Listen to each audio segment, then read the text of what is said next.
নমস্কাৰ ADRE grade 3 higher secondary লেভেলৰ যি পৰীক্ষা অনুষ্ঠিত হৈছিল তাৰ ওএমআৰ কপিসমূহ প্ৰকাশ পোৱাৰ পাছতে আমি ইতিমধ্যে আমি দেখিবলৈ পাইছো যে বহুতো ক্যান্ডিডেটৰ কিছু পৰিমাণে মাৰ্কস কমি গৈছে আৰু সেই গতিকে আপোনালোকৰ বহুতৰে মাজৰ পৰা এটি ৰিকুৱেষ্ট আহিছিল যে যি এই গ্ৰেড 3 হায়াৰ সেকেন্ডাৰী লেভেলৰ পৰীক্ষা অনুষ্ঠিত হৈছিল তাৰ এটি ৰিভাইজ কাট অফ ভিডিও প্ৰস্তুত কৰিব লাগে আৰু সেই গতিকে আজি এই ভিডিওটো প্ৰস্তুত কৰা হৈছে আৰু আপোনালোকে এই ভিডিওটি চাই আজি নিশ্চিত হ'ব পাৰিব যে যি আপকামিং স্কিল টেষ্ট আছে অৰ্থাৎ এই পৰীক্ষাটি যিয়ে কাট অফ ক্লিয়াৰ কৰে তেওঁলোকে এটি নেক্সট স্কিল টেষ্ট দিব লাগিব চাকৰিৰ বাবে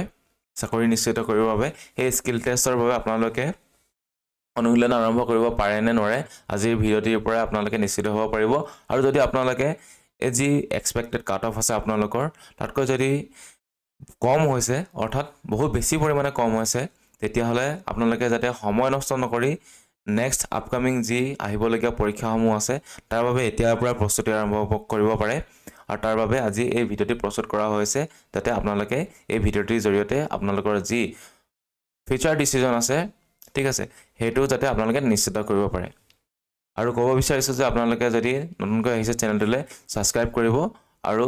যিসকল ইতিমধ্যে আছে চেনেলটিৰ লগত জড়িত তেওঁলোকৰ বাবেও কৈছো যে আপোনালোকে চেনেলটো মৰম দিব আৰু লগতে লাইক এণ্ড শ্বেয়াৰ কৰি দিব এই ভিডিওটি যাতে আগন্তুক দিনতো আপোনালোকৰ সহায়ক হৈ ভিডিওবোৰ প্ৰস্তুত কৰি থাকিব পাৰো ঠিক আছে গতিকে আৰম্ভ কৰো আমি পোন প্ৰথমে চাম যে কিমান কাট অফত আপোনালোকৰ ক্যাটেগৰি ওয়াইজ ক্লিয়াৰ হ'ব পাৰে ভিডিওটো বেছি দীঘল নকৰো সিধা সিধি মাৰ্কসমূহ কৈ যাম আপোনালোকে চাই যাব এই মাৰ্কসমূহৰ ভিতৰত যদি আপোনালোকে পায় তেতিয়াহলে আপোনালোকৰ কাট অফ ক্লিয়াৰ কৰাৰ সম্ভাৱনা আছে আৰু ইয়াতকৈ যদি 1-2 মাৰ্ক কমো পায় তেতিয়াহলেও আপোনালোকে কাট অফ ক্লিয়াৰ কৰাৰ সম্ভাৱনা থাকিব পসিবিলিটি আছে ঠিক আছে গতিকে আপোনালোকে আমি চাই যাওঁ যদি ইয়াৰ আমি ভাগ কৰিছো এটা category wise general women OBC women SC women ST plains women তাৰ পিছত এসটি হিলছ আৰু এসটি হিলছ ওমেন আৰু আমি কাট অফ দুটা ভাগত ভাগ কৰিছো এটা হাই সেকেন্ডাৰী লেভেল অৰ্থাৎ যি পৰীক্ষাত এই হাই সেকেন্ডাৰী লেভেলত আৰ্টস কমাৰ্চ সায়েন্স সকলোবোৰ জড়িত আছে ঠিক আছে আৰু এইচএস সায়েন্স এই সায়েন্সৰ ক্ষেত্ৰত যি সায়েন্স বেকগ্ৰাউণ্ডৰ ক্যান্ডিডেট সমূহ আছিল তেওঁলোকেহে কেৱল এই কাট অফৰ ভিতৰত পৰিব ঠিক আছে এটো মানে সায়েন্স এসএসএলসি সায়েন্সৰ বেকগ্ৰাউণ্ডৰ ভিতৰত পৰিব ঠিক আছে গতিকে দুটা ভাগত ভাগ কৰি লৈছো যেহেতু সায়েন্সৰ কাট অফ অলপ কমাৰ সম্ভাৱনা থাকে ঠিক আছে আৰু এবোৰ সকলোবোৰ ভিডিও এনালাইসিস কৰি সকলোবোৰ কথা এনালাইসিস কৰি চালি জাৰি চাই আৰু যোৱাবাৰৰ যি কাট অফ আছিল তাৰ লগত মিলাই বহুত টপাৰৰ হৈতে আলোচনা কৰি এই কাট অফ আমি নিৰ্ধাৰণ কৰিছো ঠিক আছে আৰু এই কাট অফ ইয়াৰ ওচৰা-ওচৰিয়ে থাকিব বেছি দূৰত না যায় গতিকে আমি যদি চাওঁ জেনাৰেলৰ ক্ষেত্ৰত এসএস লেভেলত 108 যদি আপোনালোকে পাইছে তেতিয়াহলে আপোনালোকে কাট অফ ক্লিয়াৰ কৰাৰ সম্ভাৱনা আছে তেনদৰে জেনাৰেল যি এসএস সায়েন্সৰ ক্ষেত্ৰত সায়েন্স বেকগ্ৰাউণ্ডৰ 104 যদি পায় আপোনালোকে কাট অফ ক্লিয়াৰ সম্ভাৱনা আছে ঠিক আছে কাট অফ ক্লিয়াৰ কৰাৰ সম্ভাৱনা আছে তাৰ পিছত জেনাৰেল ওমেনৰ ক্ষেত্ৰত 105 আৰু এফালে সায়েন্সৰ জেনাৰেল ওমেনৰ ক্ষেত্ৰত 102 ওবিসি ক্ষেত্ৰত 104 যদি আপোনালোকে পাইছে কাট অফ ক্লিয়াৰ কৰাৰ সম্ভাৱনা আছে আৰু সায়েন্সৰ ক্ষেত্ৰত ওবিসি ষ্টুডেন্ট সকলে যদি 99 পাইছে তেতিয়াহলে কাট অফ ক্লিয়াৰ কৰাৰ সম্ভাৱনা আছে ওবিসি ওমেনৰ ক্ষেত্ৰত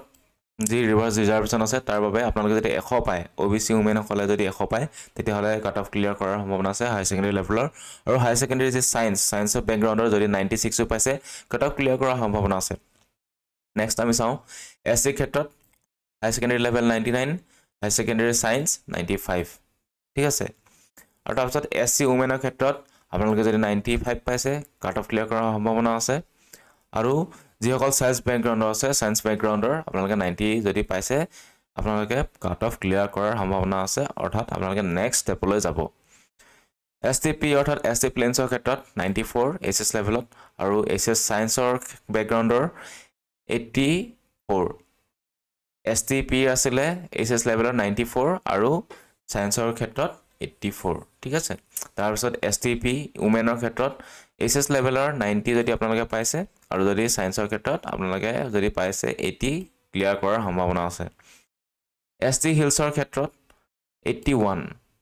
এইচএছ লেভেলত আৰু সায়েন্স বেকগ্ৰাউণ্ডৰ ক্ষেত্ৰত 73 যদি আপোনালোকে পাইছে কাট অফ ক্লিয়াৰ কৰাৰ সম্ভাৱনা আছে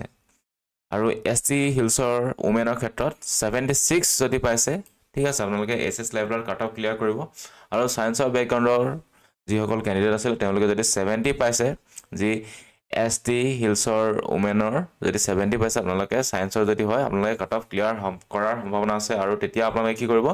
নেক্সট যে স্কিল টেষ্ট অনুষ্ঠিত হ'ব এই স্কিল টেষ্টৰ বাবে আপোনালোকে প্ৰস্তুতি আৰম্ভ কৰিব লাগে যিহেতু স্কিল টেষ্টতো বহুখিনি মাৰ্কছ মানে নিৰ্ধাৰিত হয় গতিকে স্কিল টেষ্টটো বহুত ইম্পৰ্টেণ্ট গতিকে আপোনালোকে পলম নকৰি এতিয়াৰ পৰাই স্কিল টেষ্টৰ বাবে প্ৰস্তুতি আৰম্ভ কৰি দিব লাগে আৰু যিসকলে ভাবিছে যে ঠিক আছে ফৰ এক্সাম্পল আপোনালোকে জেনেৰেলৰ ক্ষেত্ৰত 108 নাপায় যদি আপোনালোকে 105 পাইছে তেতিয়াও আপোনালোকে এই স্কিল টেষ্টৰ বাবে আপোনালোকে প্ৰস্তুতি কৰি থাকিব পাৰে ঠিক আছে আৰু লগতে আপোনালোকে যদি জেনেৰেলৰ ক্ষেত্ৰত যদি 100 পাইছে যদি 8 কম পাইছে ঠিক আছে অকল জেনেৰেলৰ ক্ষেত্ৰত বুলি নহয় সকলোবোৰ কেটেগৰী ক্ষেত্ৰতে কোৱা হৈছে যে যদি আপোনালোকে 8 নম্বৰ কম পাইছে 5 নম্বৰ কম পাইছে আপোনালোকে কি কৰিব লাগে এই স্কিল টেষ্টৰ বাবে আপোনালোকে প্ৰস্তুতি কৰি থাকিব লাগে আমি কাটঅফৰ কথা একো ক'ব নোৱাৰো যদি কমিও যায় তেতিয়াহলে আপোনালোকে যদি কেনেবাকে ক্লিয়াৰ হৈ যায় তেতিয়াহলে আৰু যদি যিসকলে ক্লিয়াৰ কৰে যেহেতু এবাৰ অভাৰলেপিং নথকাৰ বাবে যিসকলে কাট অফ ক্লিয়াৰ কৰে তেওঁলোকৰ ম্যাক্সিমামৰে মানে চাকৰি পোৱাৰ এটা সোণালী সুযোগ আছে গতিকে আপোনালোকে সেই সোণালী সুযোগ নেৰিব আপোনালোকে যদি ইয়াৰ পৰা 5 নম্বৰ কম পাইছে ঠিক আছে আপোনালোকে প্ৰস্তুতি আৰম্ভ কৰি দিব লাগে এই স্কিল টেষ্টৰ বাবে যেহেতু এবাৰ অভাৰলেপিং নাই আপোনালোকে যিসকলে কাট অফ ক্লিয়াৰ কৰে তেওঁলোকৰ প্ৰায় নিশ্চিত আপোনালোকে মানে চাকৰিটো পাব ঠিক আছে গতিকে আজিৰ ভিডিওটোৰ এইবোৰে আছিল এইখিনিয়ে আছিল আপোনালোকে নিজৰ মাৰ্কছখিনি চাই ল'ব পজ কৰি কোনে কিমান মাৰ্কছ পাইছে আৰু যদি আপোনালোকে বহুত কম পাইছে ধৰক জেনেৰেলৰ ক্ষেত্ৰত এতিয়া 108 আমি কাট অফ ধৰিছো ইয়াৰ কম হ'ব নালাগে যদি কমো হৈ যায় খুব 1 2 3 4 বেছি কম হ'ব ঠিক আছে আৰু যদি আপোনালোকে যদি 90 ঘৰত আছে তেতিয়ালে তো আপোনালোকৰ পোৱাৰ চান্স অলপ কম থাকিব তেতিয়া আপোনালোকে কি কৰিব লাগে নেক্সট যি পৰীক্ষাসমূহ অনুষ্ঠিত হ'ব এডিআৰই 3.0 হওক 3.0 ওৰ কাৰণে তো টাইম আছে কিন্তু আপোনালোকে যদি সিলেবাসখন কমপ্লিট কৰিবলগীয়া হয় আপোনালোকে এতিয়াৰ পৰা প্ৰস্তুতি আৰম্ভ কৰিব লাগিব আৰু ইয়াৰ লগতে বিভিন্ন সমূহ এক্সাম আছে ধৰক এপিএসসি এক্সাম আহি আছে যিসকলে ডিগ্ৰী পাছ কৰি থৈছে ইতিমধ্যে আৰু লগতে ৰেলৱে এক্সাম আছে ঠিক আছে আৰু এপিএসসিৰ বিভিন্ন বিভাগৰ এক্সাম আছে আৰু এতিয়া যিসকল টিচাৰৰ বাবেও এক্সাম অনুষ্ঠিত হ'ব টেট পৰীক্ষা হ'ব ঠিক আছে সকলোৰ বাবে দ্বিতীয়ৰ পৰাই প্ৰস্তুতি আৰম্ভ কৰি থাকিব লাগে যাতে পিছত আপোনালোকে এটো ক'ব নোৱাৰে যে থেতেৰি আৰু 1 মাৰ্ক কৰি হলে মই কাট অফ ক্লিয়াৰ কৰিলো হলে সেই 1 মাৰ্কৰ বাবে আপোনালোকে 1 2 মাৰ্কৰ বাবে আপোনালোকে যুঁজিব লাগিব আৰু 1 2 মাৰ্কতে প্ৰায় আপোনালোকে যদি 1 মাৰ্ক বেছি পায় তেতিয়ালে আপোনালোকে কি কৰিব গম পাইছানে প্ৰায় 2000 3000 ক্যান্ডিডেটকৈ আপোনালোকে আগবাঢ়ি থাকিব গতিকে 1 মাৰ্ক বহুত ইম্পৰ্টেন্ট হয় গতিকে এই 1 মাৰ্কৰ বাবে আপোনালোকে এতিয়াৰ পৰা প্ৰস্তুতি আৰম্ভ কৰিব লাগে যিসকলে মানে ভাবিছে যে আপোনালোকৰ কাট অফ মানে ক্লিয়াৰ কৰাৰ কোনো মানে পসিবিলিটি নাই এতিয়াৰ পৰা আপোনালোকে প্ৰস্তুতি আৰম্ভ কৰক ঠিক আছে আৰু ভিডিওটো যদি ভাল পায় তেতিয়াহলে লাইক শেয়াৰ আৰু চেনেলটি সাবস্ক্ৰাইব কৰি দিব আৰু ইমানখিনিকে কৈ আজি ভিডিওটি সামৰণি মাৰিছো ধন্যবাদ